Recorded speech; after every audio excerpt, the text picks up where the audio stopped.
আসসালামু আলাইকুম প্রিয় দর্শক, অন্য মঞ্চের আলোচনায় আপনাদের সকলকে আমন্ত্রণ জানাচ্ছি। প্রিয় বন্ধুরা, প্রীতি, সালাম এবং শুভেচ্ছা নেবেন। যে কথা বলছিলাম যে প্রায় 2 বছর হতে চলল, অসংখ্য রাজনৈতিক নেতা কর্মী, বিশেষ করে আওয়ামী লীগের নেতা কর্মীরা কারাগারে বন্দী রয়েছেন। এদের প্রায় সবার বিরুদ্ধেই মিথ্যে মামলা দেওয়া হয়েছে এবং এই মামলাগুলো যে মিথ্যে সেটি বোঝা যায় যে এই প্রায় 2 বছর সময়েও কারো বিরুদ্ধে কিন্তু কোনো মামলার কোনো প্রসিডিংস ঠিকমতো শেষ হচ্ছে না, কোনো সুনির্দিষ্ট অভিযোগ নেই এবং ঢালাও হারে এক একজনের বিরুদ্ধে 100, 150, 200 করে মার্ডার কেস দেওয়া হয়েছে। কিন্তু এই যে কারাগারে আছে, মানে সবাই আবার একই লেভেলের নেতা নন। শুধুমাত্র যে রাজনৈতিক নেতাকর্মী তাই নন, বিশ্ববিদ্যালয়ের শিক্ষক, সাংবাদিক, সাংস্কৃতিক কর্মী, মানবাধিকার কর্মী গণহারে গ্রেপ্তার করা হয়েছে এবং আওয়ামী লীগের প্রায় 2 থেকে 3 লাখ লোক বিভিন্ন পর্যায়ে গ্রেপ্তার হয়েছে। তাদের কেউ কেউ জামিন পেয়েছে।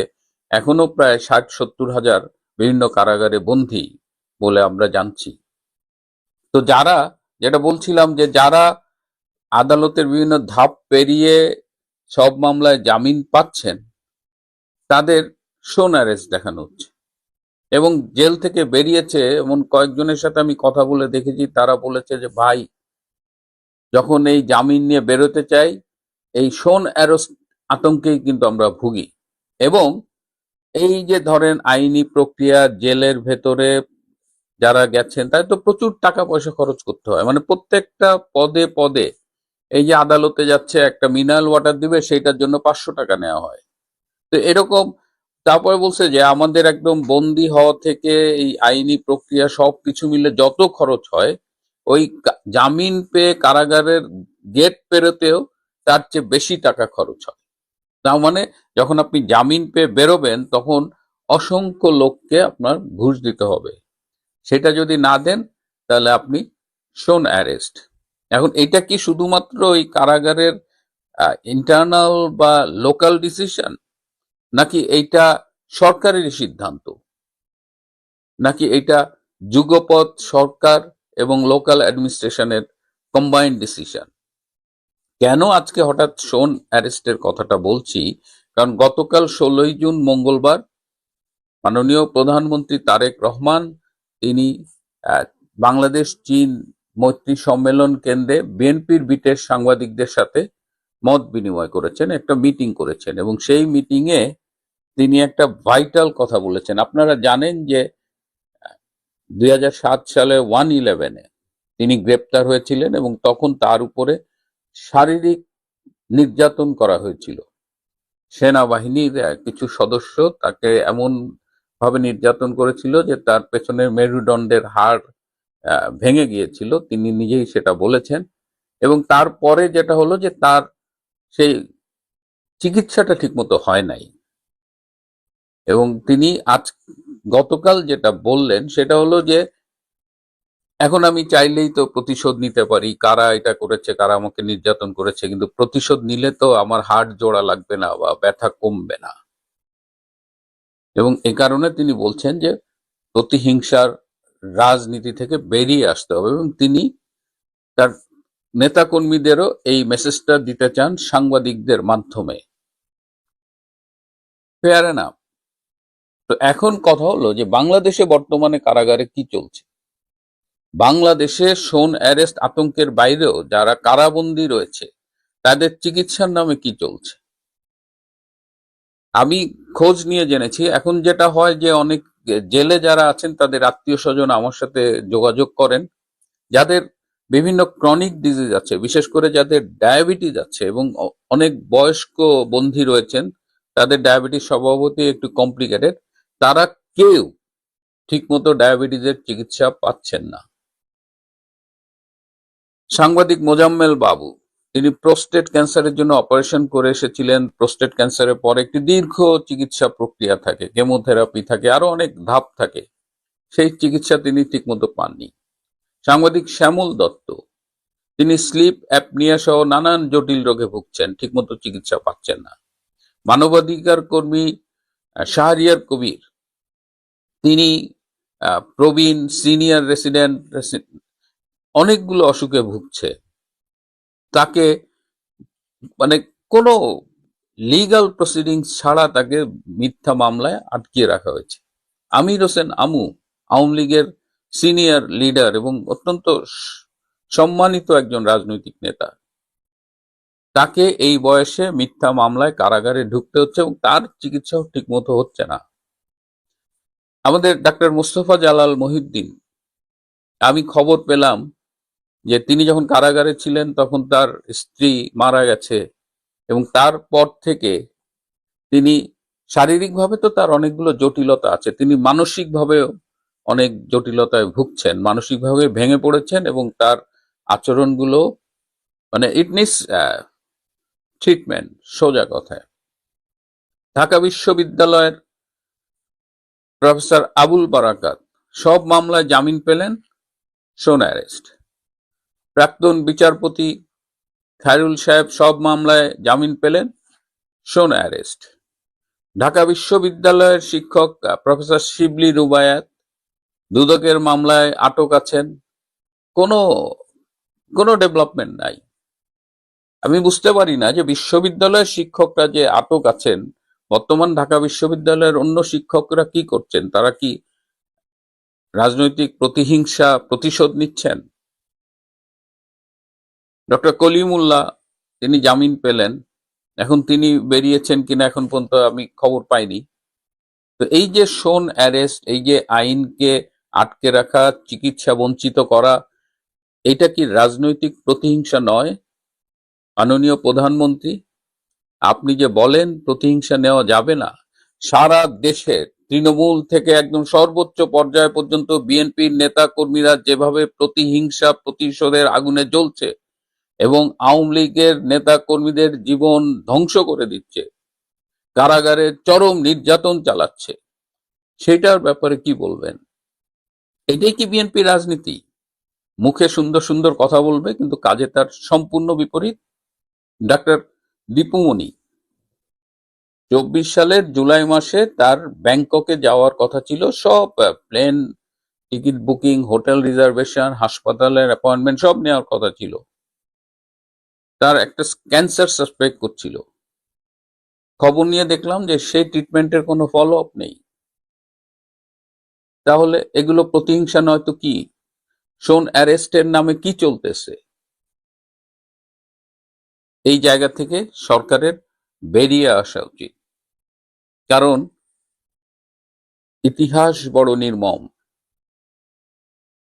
বাংলাদেশে ডক্টর ইউনূস যে ধারাটা চালু করে গেছে প্রতিশোধের, প্রতিহিংসার, এবং বিএনপি এসে সেই ধারাকে আরো বেগবান করেছে, এটা ভবিষ্যতের জন্য কোনো মঙ্গলজনক বার্তা বয়ে আনে না।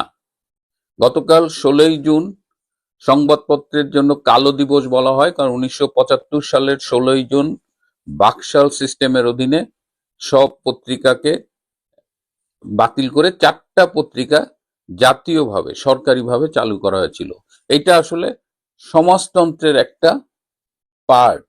যারা সমাজতান্ত্রিক ব্যবস্থায় যায় তারা সাধারণত এই মিডিয়াকে স্টেট কন্ট্রোল করেন, কিন্তু বঙ্গবন্ধু সরকার এটা নিশ্চিত করেছিলেন যে কোনো সাংবাদিক যেন চাকরি না হারায় বা তার একটা বিকল্প কর্মসংস্থান করেছিলেন, এবং সেই সময় সেই প্রত্যেকটা সংবাদপত্রের স্বাধীনতা ছিল। আজকে বাংলাদেশের সংবাদপত্রের স্বাধীনতা কোথায়?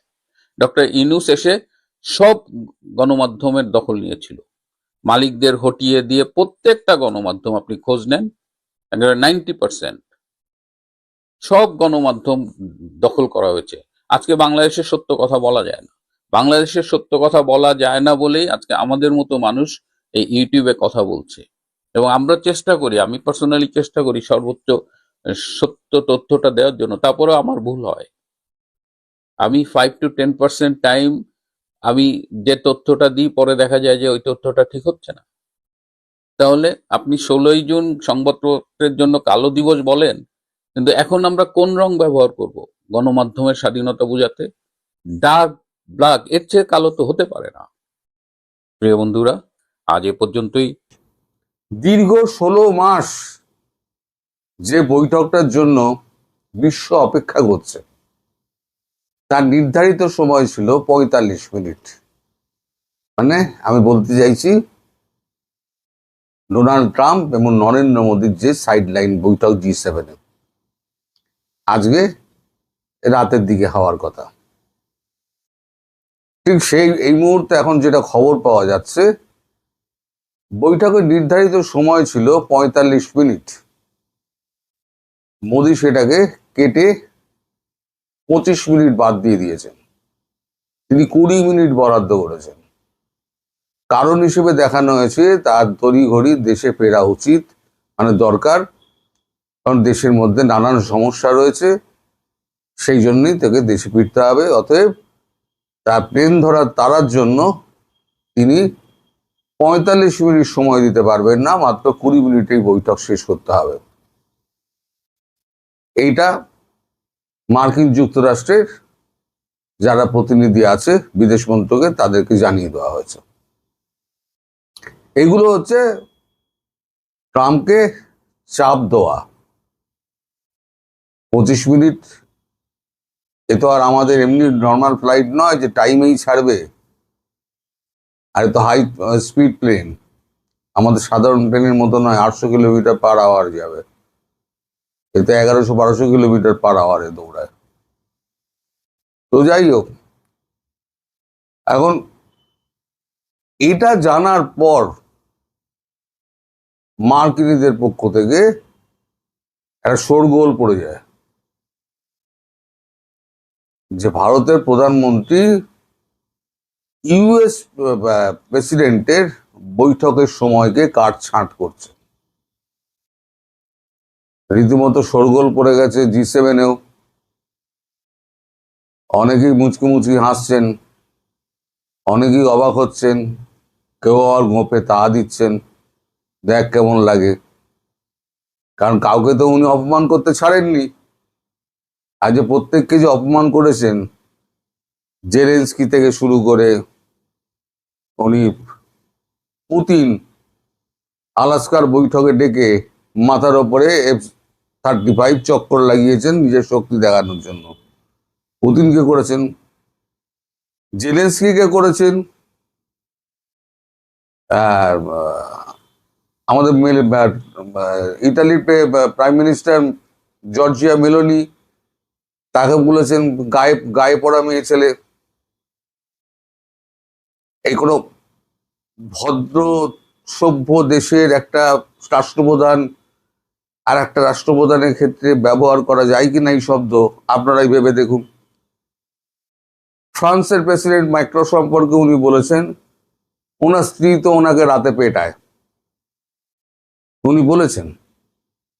জাপানের প্রধানমন্ত্রীকে হোয়াইট হাউসে ডেকে তিনি স্মরণ করিয়ে দিয়েছেন যে প্রথম বিশ্বযুদ্ধে কিন্তু আমরা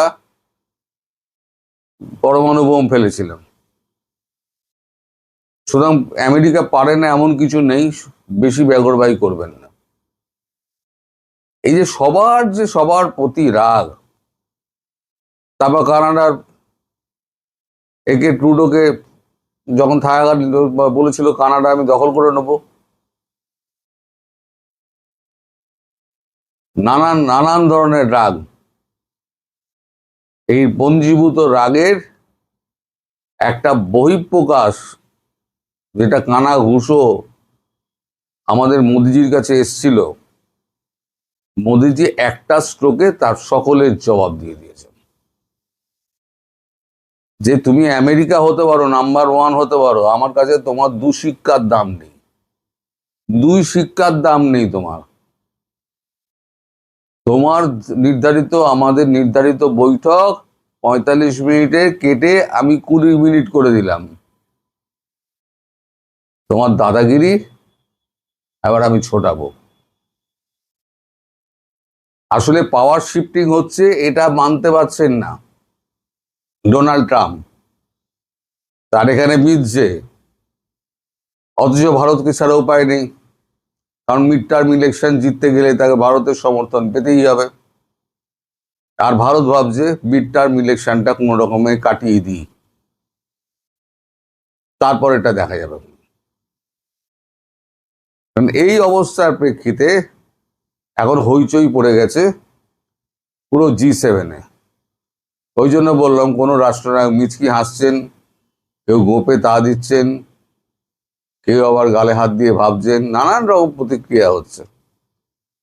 সব থেকে ভালো প্রতিক্রিয়া দিয়েছেন আমার জর্জিয়া মেলোনি। তিনি খবরটি শোনার পর ঘরে ঢুকে নাকি দরজা বন্ধ করে অট্টহাস্য হাসেন, শোনা যাচ্ছে। এসব খবর উড়ো উড়ো আসছে বিদেশ মন্ত্রক মারফত, আর সব খবরই লিক হয়, যারা লিক করে তারা লিক করে দেয়। এখন এইটা যদি ঘটনাটা ঘটলো, এই যে 25 মিনিট যে বাড়তি কাটা গেল, এটা তো ট্রাম্পের নাক কাটার সমান। তোমাকে পুরো বেইজ্জত করে ছেড়ে দিলাম সারা বিশ্বের সামনে। অথচ এই আমাদের ভারতবর্ষ কিন্তু G7-এর মেম্বার নয়, তিনি অতিথি। এবং শুরু থেকে ট্রাম্পের মানে প্রতি তার যে মনোভাব, সেই মনোভাবটা ট্রাম্প দেখেই ট্রাম্প বুঝে গেছেন যে এখানে এত তাড়াতাড়ি চানা গলবে না। তাই প্রথম যে ছবিটা আপনারা দেখেছিলেন, এক কোণে দাঁড়িয়ে ট্রাম্প শুকনো মুখে এদিক পানে চেয়ে রয়েছেন উদাস দৃষ্টিতে। একটা মানুষের বুকের পাটা কতটা থাকতে পারে, তিনি G7-এর বৈঠকে ফ্রান্সের বুকে দাঁড়িয়ে, যারা উদ্যোক্তা গোষ্ঠী G7-এর, তাদের যে সব থেকে বড় শক্তি, তার বৈঠককে 25 মিনিট কেটে দিলেন, কোনো উত্তর দিতে পারবেন না।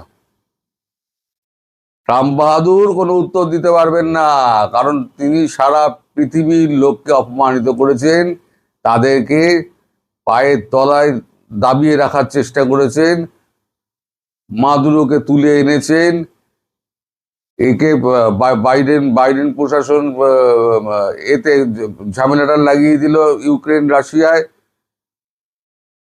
সেখানে গন্ডগোলটা করলো, যেটা এখন বহমান আছে মানে ট্রাম্পের কল্যাণে।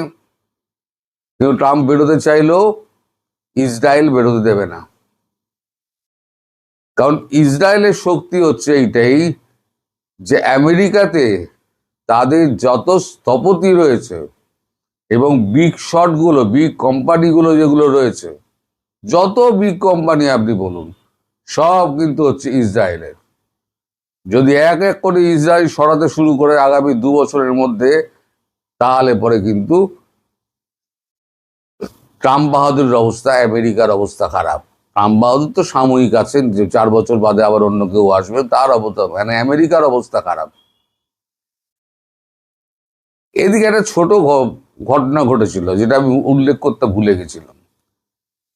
কাল যখন এইসব ওই সেনাপ্রধানদের সঙ্গে মিটিং এর পর যখন শেষ হয়ে যায়, লাঞ্চের আগে মিটিং যখন শেষ হয়ে যায়, তারপরে উনি রওনা হওয়ার ঠিক আগে বেঞ্জামিন নেতানিয়াহুর ফোন আসে। নেতানিয়াহুর সঙ্গে তার একটা দীর্ঘ কথাবার্তা হয়। কি কথাবার্তা হয়েছে তা তো জানা যায়নি।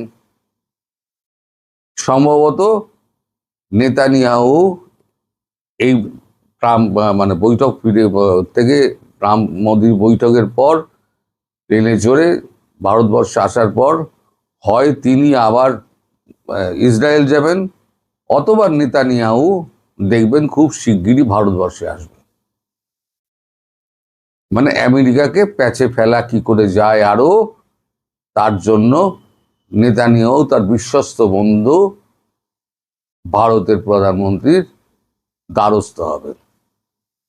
এবং খুব একটা অবাক হবেন না যদি দেখেন 2-3 বছরের মধ্যে মানে ওই আমেরিকান কোম্পানিগুলো, সে আপনার হোয়াটসঅ্যাপ থেকে, ফেসবুক থেকে, ইউটিউব থেকে শুরু করে, তারপরে তো আপনার ইউচার্ট ফিউচার যা যা আছে, সব কিন্তু হচ্ছে ওই ইসরায়েলের। 2-3 বছরের মধ্যে হয়তো ভারতবর্ষে শিফট করে দিতে পারে। তাহলে আমেরিকা খোকলা হয়ে যাবে। মানে আমেরিকাকে ভেতরে ভেতরে খোকলা করে দাও, ভেতরে ভেতরে মানে একদম একই ঋণের চাপ, তারপর একেবারে ভেতরে ভেতরে খোকলা করে দাও। এটা হয়তো ভবিষ্যতে হতে পারে। আজকে আমি বলে দিলাম, এটা ভবিষ্যতে মিলিয়ে নেবেন যেটা এটা হতে চলেছে। নরেন্দ্র মোদী এত তড়িঘড়ি এইরকম বড় সিদ্ধান্ত নিতে পারতেন না। নিশ্চয়ই ভেতরে ভেতরে অনেক বড় খেলা চলছে, এবং সেটা হবে ট্রাম্পের নাকের ডগায় হবে, এবং নাকটা আর একবার কাটা যাবে। তবে কি হয় দেখা যাক, মিটিংটাই কি হয় সেটাই বা দেখা যাক। এখন 20 মিনিটের মিটিংটা যদি এখন 10 মিনিটে শেষ করে দেন, সেটাও অসম্ভব হওয়ার কিছু নেই। মানে কোনো কিছু অবাক হবেন না। এখন মোদি যেভাবে চালিয়ে খেলছেন, 4-6 মারছেন, কোনো কিছুই অবাক হওয়ার কিছু নেই। সংসদে একটা মেয়ে ইংরেজিতে কথা বলছে, কিন্তু আপনি হাসছেন কেন? সবাই হাসাহাসি করছেন। আচ্ছা বলুন তো, সে যতটুকু ইংরেজি বলেছে সেটা কি আমরা সবাই বলতে পারি? সে তো সাহস করেছে, থ্রো করেছে, তাই না? ধরেন এই যে গোলাম মাওলা রনি তো তার পর্যায়ে যারা সমাজে প্রতিষ্ঠিত, তার মধ্যে সবচেয়ে বেশি পড়াশোনা করা, আমি তো তার চেয়ে বেশি পড়াশোনা করা লোক দেখি না। যদিও গোলাম মাওলা রনি তার পড়াশোনা হলো ইসলামের ইতিহাস কেন্দ্রিক, ফলে ইসলামের ইতিহাস কেন্দ্রিক পড়াশোনা করাতে গোলাম মাওলা রনি পরিপূর্ণ মানুষ হতে পারলো না, কিন্তু তারপরও তাকে আমি অনেক সুনাম করি। সে কিন্তু বাংলাদেশে যারা তার পর্যায়ে প্রতিষ্ঠিত এদের মধ্যে সবচেয়ে বেশি পড়াশোনা করে। এই গোলাম মাওলা রনি যখন ভিডিও করে, সে মাঝে মাঝে ইংরেজি বলার চেষ্টা করে। আজ পর্যন্ত তার কোনো ভিডিওতে আমি একটা ইংলিশ ফ্রেজিং শুদ্ধ হতে দেখি নাই, প্রত্যেকটাতে ভুল করে। যদি গোলাম মাওলা রনি প্রতিটা ফ্রেজিং এ ভুল করে, তাহলে সমাজে সার্বিকভাবে ইংরেজি বলার অবস্থানটা কোথায়? বাংলাদেশে ইংরেজি বলা ফ্লুয়েন্টলি ইংরেজি বলতে পারে একমাত্র, আমি যতদূর দেখেছি, যারা ঢাকার ইংলিশ মিডিয়াম স্কুলগুলোতে পড়ে। কিন্তু এই বাচ্চা কাচ্চাদের তো একটা সীমাবদ্ধতা আছে, তাই না? ধরুন আমাদের পররাষ্ট্রমন্ত্রী রজার খলিল কিংবা খলিলুর রহমান, ডক্টর খলিলুর রহমান, তার ইংরেজি দেখেন। ফরেন মিনিস্ট্রিতে একটা মানুষ যখন ইউএন সিস্টেমে চলে যায়, কাজ করতে যায়, চাকরি করতে যায়, এই পুরো ফরেন মিনিস্ট্রির কিন্তু আর কোনো অর্জন নাই। যদি একটা ছেলে বা মেয়ে ভালো ইংরেজি কথা বলতে পারে, আর কিচ্ছু না। এইটা হলো তার সর্বোচ্চ অর্জন আমাদের কনটেক্সটে। আপনি খলিল সাহেবের ইংরেজি আমি যতটুকু দেখেছি, আমি তো দেখলাম যে তার কোনো উন্নতি নাই স্পিকিং এ। আমাদের অনেক অফিসার আছে যারা ইউএন সিস্টেমে কাজ করে, তারা তার চেয়ে অনেক ভালো ইংরেজি বলতে পারে। চিন্তা করুন তো, খলিল সাহেব যদি এত বছর 30-40 বছর ইউএন সিস্টেমে থেকে ইংরেজিটা শিখতে না পারে বলা, খলিল সাহেবের সিবিতে লেখা আছে উনি কি পাবলিকেশনের সাথে ইউএন এর জড়িত ছিলেন। হ্যাঁ, ইংরেজি জানেন না এটা বলবো না, কিন্তু ইংরেজিতে তো উনি কথা বলতে পারেন না, অন্তত ফ্লুয়েন্ট না। তো যে দেশের পররাষ্ট্রমন্ত্রী ইংরেজিতে ফ্লুয়েন্ট না, সেই দেশের সংসদে যদি একটা মেয়ে দাঁড়িয়ে সাহসের সাথে একটা ইংরেজি থ্রো করে, সেটা কি আমাদের সেটা নিয়ে হাসাহাসি করা উচিত? জাতীয়ভাবে আমরা কিন্তু ইংরেজি বলাতে দুর্বল। পাকিস্তান, ভারত আমাদের চেয়ে ইংরেজি বলাতে এগিয়ে আছে। আমার মনে হয় এর কারণ